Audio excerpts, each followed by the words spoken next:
পারতো না গো।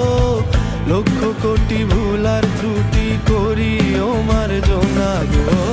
শোনাইব তোমারে আজ করেছি বাসনা গো।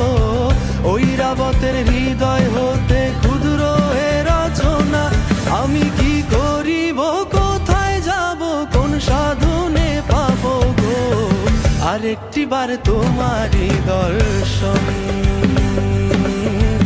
আরেকটি বার তোমারই দর্শন। কোন বাঁধনে বাঁধি আমি, কেমনে তোমায় রাখি গো, তুমি ছাড়া